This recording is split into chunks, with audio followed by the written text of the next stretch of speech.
shot in 4K ultra high definition. Your number one source for local news. WRAL News. Coverage you can count on. And here we go. We're starting our streak of highs in the 90s that will last well into the weekend. I'll let you know how close we'll be to record highs. Cooling down your home as temperatures rise, so does the need for your AC. What you need to know to keep that cool air running. Roger Smith autopsy, the new information we are learning about the shooting death of a Wake Med officer killed last fall. A lot to tell you about here on this Wednesday morning as we approach the midpoint of the week. Good morning, everyone. I'm Renee Chu. Great to have you with us. As Elizabeth said, let's do this. Here we go. All right, 90s, we knew they're coming, and so begins the streak, Elizabeth. Yes. Like it or not. Some people like it, others don't, and it's coming. Our temperatures are nice and mild this morning. It feels good, mid-60s, low humidity, a little breeze, a southwest wind at 8 miles per hour. And that southwesterly wind is what keeps warming things up for us, and that doesn't change until we get to Sunday. 61 in Roxborough, 64 Rocky Mount, 66 degrees in Southern Pines. And again, temperatures warm up fast today from mid-60s this morning to 83 at lunchtime and looking at 91. This will be the first time that we've hit 90 degrees officially this year at RDU, but of course we've seen hot temperatures already this year, and we've hit 90s officially in Fayetteville already. I'll show you what it will feel like and which days will be up near record highs coming up. Elizabeth, thank you. Police are investigating a crash that blocked part of a road in Raleigh overnight. It happened at the intersection of Western Boulevard and Dan Allen Drive near NC State's campus and not far from the station. You can see the large police response from our WRAL tower cam. The WRAL breaking news tracker saw at least 2 cars there at the scene. At least one of the cars had major damage. We are working to learn if anyone was injured in this. More breaking news. Part of NC 42 in Wilson County is back open this morning after a deadly crash last night. Highway Patrol confirmed just after 11 p.m. that a crash happened in that area. We know someone was killed, and we are waiting to hear more about what led to that crash, if anyone will be charged, and if anyone else was injured. Your HVAC system will be working extra hard this week to cool your house as we deal with near-record heat. WRAL's Ali Calabar joins us live. And Ali, what do people need to do to prep for this hot weather ahead?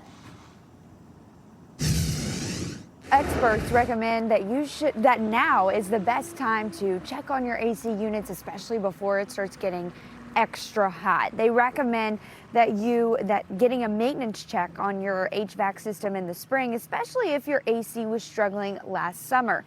To prevent your AC from working too hard, use a programmable thermostat. Also, keep your home as cool as possible by closing blinds and curtains. Michael & Son says the best way to prevent AC problems is getting a reputable HVAC company to come by and clean up your system. You want to make sure everything, all the nuts and screws are tightened, all the readings are coming out where they should be, because when you don't do that and you're running it where it's not optimal with our summers, it can get you.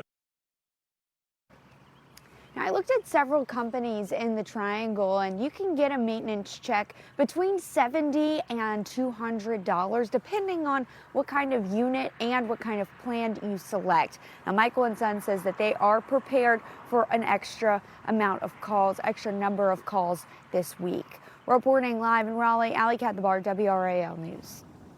Along with the heat, almost the entire state is under a severe drought. Raleigh leaders are considering water restrictions as the drought intensifies.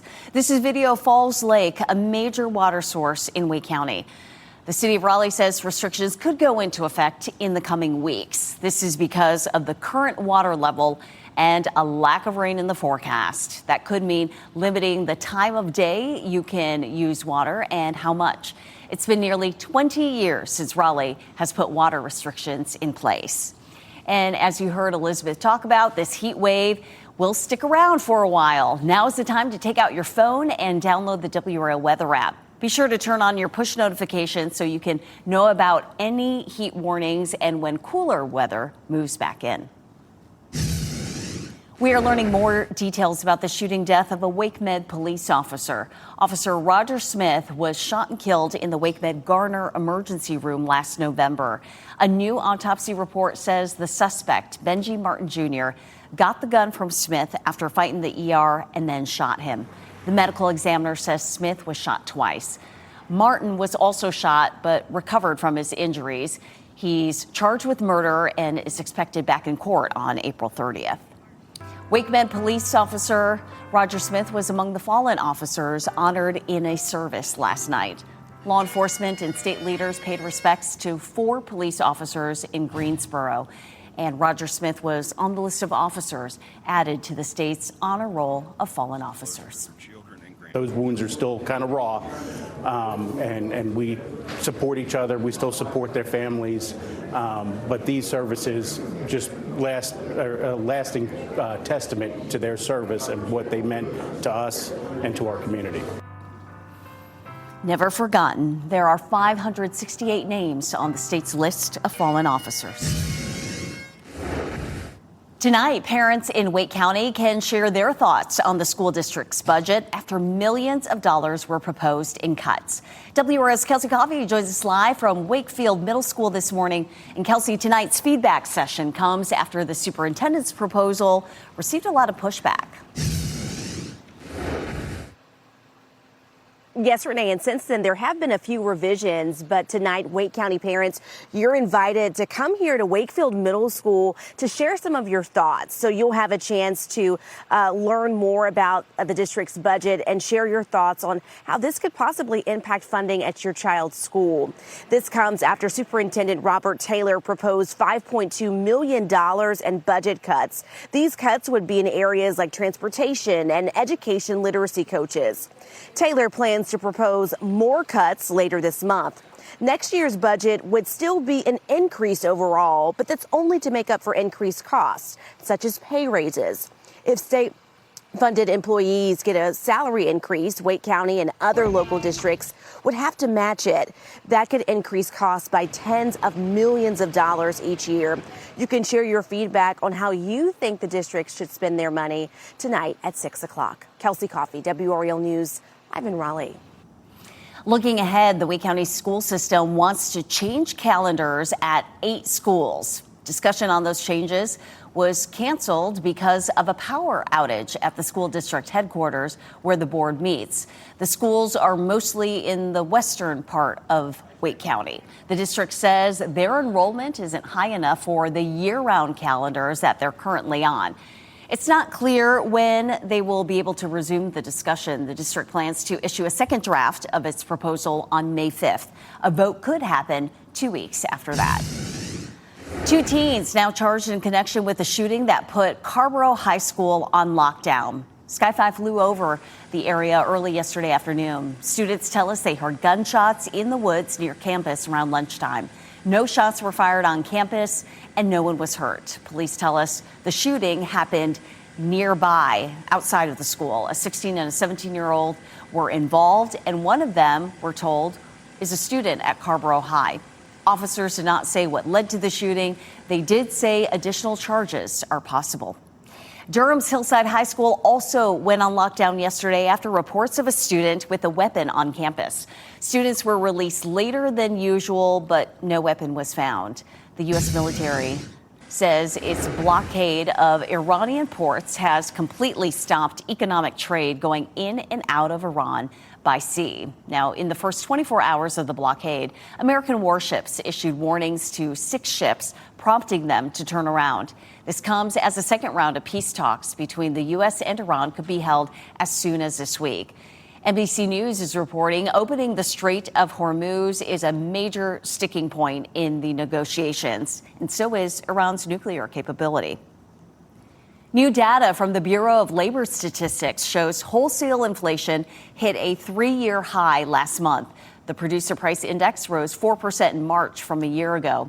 The rise is driven by surging oil prices as the conflict in the Middle East pushes energy costs higher. The monthly increase was slower than economists expected. Good news. Gas prices are slowly going down here locally. We have new data from AAA this morning, and the average in Raleigh down a penny to $3.88. A gallon of gas in Durham is down 1 cent to $3.94. And Fayetteville is seeing the largest decrease. They're down 4 cents to $3.79 for the average. 3 people are facing charges in connection with the deadly Raleigh shooting. Angie Bravo is charged with murder and is now in jail without bond. LaMargaret Hockaday is charged with assault, also without bond. Jermaine Johnson is charged with assault and accessory after the fact. All 3 appeared in court for the first time yesterday afternoon. The shooting happened on Thelma Street in Raleigh Sunday night. The DA says the suspects broke a window at the home and told the victim, 27-year-old Terrence Quarles, to come outside and then beat and shot him. Quarles died at the hospital. The town of Apex is pushing pause on data center development. The town council voted last night to stop any data center projects for the next year. The moratorium gives town leaders time to look into how to regulate and potentially limit data centers. The move comes after months of opposition to a proposed data center off Old US 1. That project was eventually pulled by the developer just weeks ago. Sanford leaders held a work session yesterday to talk about the future of data centers within their city limits. They focused on a rule to establish land use regulations. People looking to comment on the rule can do that at the council meeting on Tuesday, April 21st. We've talked with experts about the concerns associated with data centers. If you go to the WRAL YouTube page and search data centers, we have their insight. The Charlotte Hornets are one step closer to making the playoffs. The Hornets beat the Miami Heat in overtime last night in the opening round of the play-in tournament. LaMelo Ball made a layup shot with just seconds left, and Miles Bridges blocked a last-second shot from the Heat at the buzzer to secure the win. The team will now play the loser of Wednesday's matchup between Philadelphia and Orlando. They are playing for the 8th and final playoff spot in the Eastern Conference. The Carolina Hurricanes closed out the regular season with a 2-1 win against the New York Islanders. The team won the division and are the top seed in the Eastern Conference. They will now face off against the Ottawa Senators in the first round of the Stanley Cup playoffs on Saturday. Business owners left scrambling. Why they say Painted Tree Boutiques should have given them more time when all doors will be closed. And heading out the door this morning, temperatures feel comfortable. I expect low to mid 60s if you're walking the dog between now and say 7 o'clock. But it is going to be an unusually hot afternoon. I'll show you how long the heat wave will last.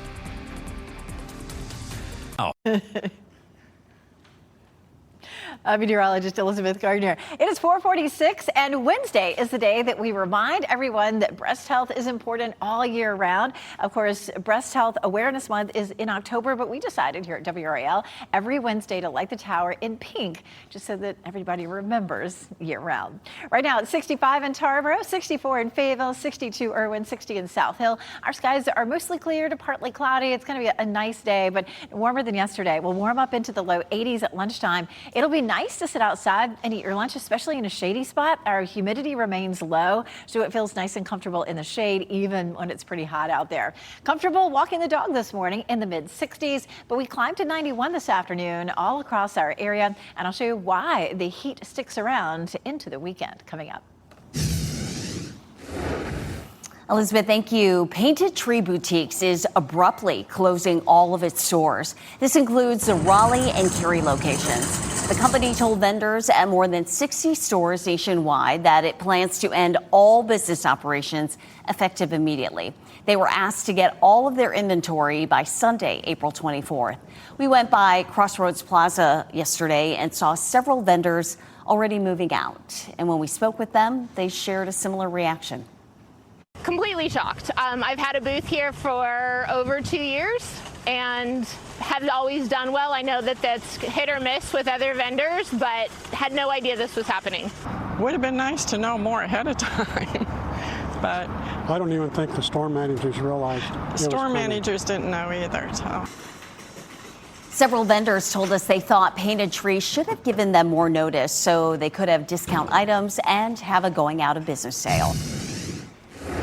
The town of Garner is issuing a scam warning. They say scammers are trying to collect payment for invoices claiming to be from Garner. The town is letting residents know that official communications are only through email from the SmartGov portal. Payments to Garner should only be made on the portal. Now, if you receive suspicious invoices or messages, contact the town's Development Services Office to make sure that it's real before you pay. Former Governor Roy Cooper is leading Republican Michael Whatley in raising money for their U.S. Senate campaigns. Whatley's campaign raised $5 million in the first quarter of this year. Cooper's campaign said it more than doubled that, with $13.8 million in the same period. UPS is putting $100 million toward making sure your packages don't get lost. It is replacing its manual barcode scanning system with package labels that have embedded technology that uses radio frequencies. And that means if a package is put on a wrong truck, radio sensors will automatically detect it and send an alert. It also means packages can be tracked in real time or close to it. Hopefully no more missing packages. 4:49 now. Let's get a check with meteorologist Elizabeth Gardner with this heat wave that we are going to ride out through the end of the week. Yeah, these temperatures are normal for July, and we're going to see them for several days. It's not unusual to start to see temperatures that are really warm this time of year, but we're still in that time period where we really see big swings in our temperature. So yes, we'll see 90s for multiple days in a row, but it ends by the weekend, or at least by Sunday. We take a live look outside right now. We're seeing mainly clear skies. 66 is our temperature. A nice southwest wind at 8 miles per hour. That southwesterly wind is what's pushing the warmth into our area, and we should be in the low 80s by lunchtime. It's 62 in Apex, 63 Holly Springs, and in Rollsville, 61 in Chapel Hill, 58 in Clayton. A nice day. Temperatures will be awfully hot for this time of year, about 20 degrees above normal, and we'll see partly cloudy skies. This is a look at the potential for records. Tomorrow will be a couple of degrees from the record, as well as Friday, just about 2 or 3 degrees, but we're only 1 degree from it on Saturday. Our high Saturday, 94. The forecast high is on the left, and the record is on the right. Our record's 95 on Saturday, but we'll be pretty close to tying that. So keep that in mind as you're making your outdoor plans. Here's what's going on. Why are we seeing all of this? Well, we have a big area of high pressure that's sitting across the southeast. And you can see as we take a look at the showers and storms, it's the potential for severe weather kind of circles around that high pressure system. That high isn't moving anywhere. So we're seeing to our west and to our north a good bit of rain, but we're not seeing any of it because this high is keeping it to our west and to our north. So for today and tomorrow, we'll see high temperatures in the low 90s. We'll have a front come toward us on Friday, but the high shifts it to the north, and then we just keep warming up to 94 on Saturday. So we do have a burn ban in place for the entire state, of course, including our viewing area until further notice. So because of high fire danger, you're not allowed to burn, and it may be several weeks or more before that is dropped. We have no rain in our forecast, at least through Saturday, but we do have a cold front that comes through on Sunday, and there's a small chance that we would have some showers or thunderstorms. We see a big drop in our temperature below normal on Monday, so that's a big swing for us. We'll talk more about our rain chances for Sunday coming up. Sounds good, Elizabeth. Thank you.